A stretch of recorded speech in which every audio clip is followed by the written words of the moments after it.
But what happened to me as a young man, my best friend, my nephew, the one individual in a family, and maybe you can relate to this, but the one individual in our family that's most likely to succeed. The doctor, the lawyer, that was my nephew. And at age 24, he died of a drug overdose. And just before that happened, he and I spent the day together.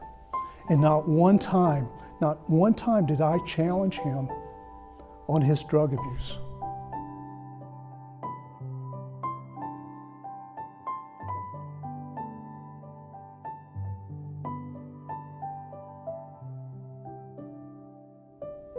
So as I sat in front of these 20 men every week, as I have for the last 200 weeks, going through about 160 men that come in here from virtually every walk of life, I've made one commitment to myself. I'm not going to leave here without telling them what they need to do to change their life. I broke my back in 2002, got hooked on pain pills, and I had a wife at the time, and she was pregnant with my daughter, Greenlee.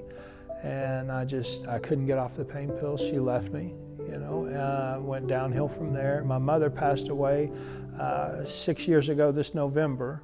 And I just took a dark turn then, hooked on pain pills, and lost my home that I was living in and ended up in the woods back here behind the Salvation Army 3 years, 6 months, and 6 days ago.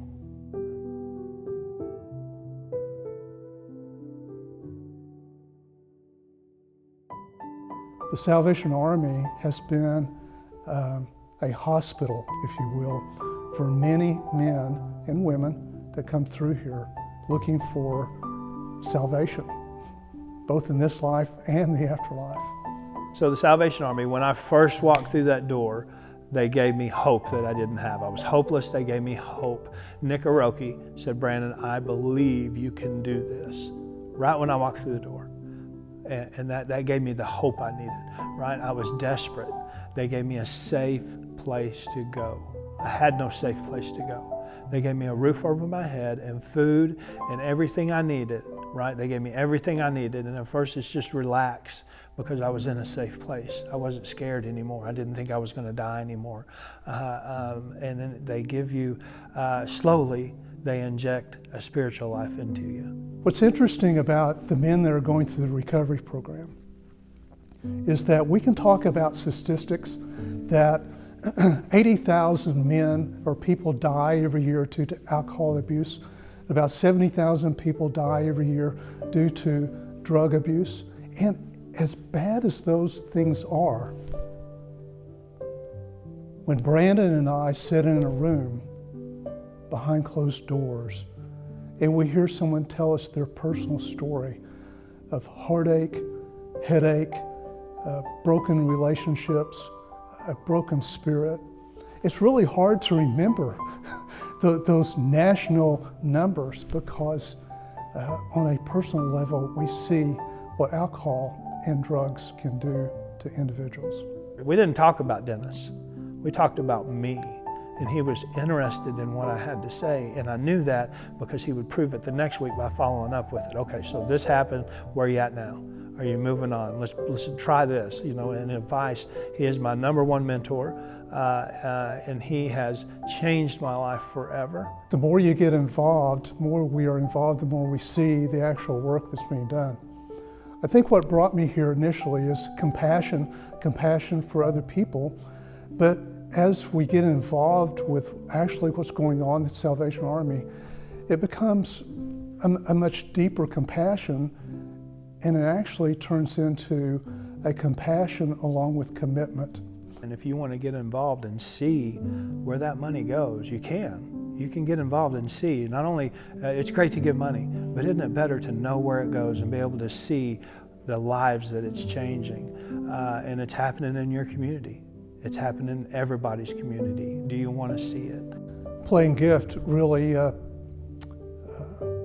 secures the future for the Salvation Army to continue doing this good work, this doing good for others for many generations to come. the money goes to the right place. Say you want to give a donation and you want it to go to the rehab because you have your son that is suffering from alcoholism and you want that help for him there someday, and you want to see that, and it goes there. It goes right to that rehab, right? And it's helping these men change their life. And even if it's just one person, isn't it worth it? Yeah.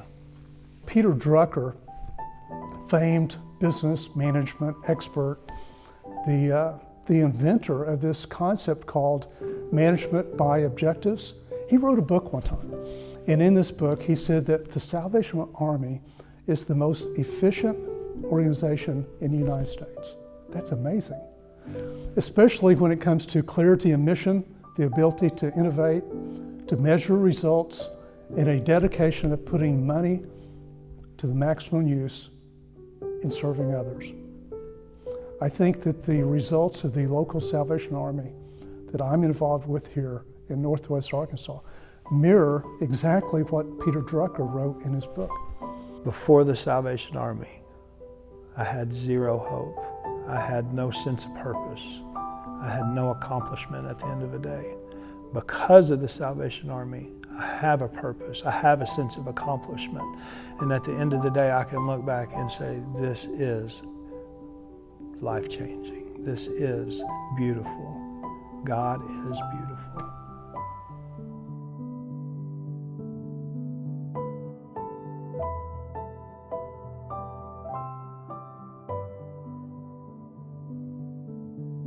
There's going to come a time when I'm not going to be here. There'll come a time when you're not going to be here. When we're not able to personally impact and we're not here personally to serve the Salvation Army in doing the most good. For me and my family, there's no better legacy than to support the most effective organization in America in doing the most good with a planned gift.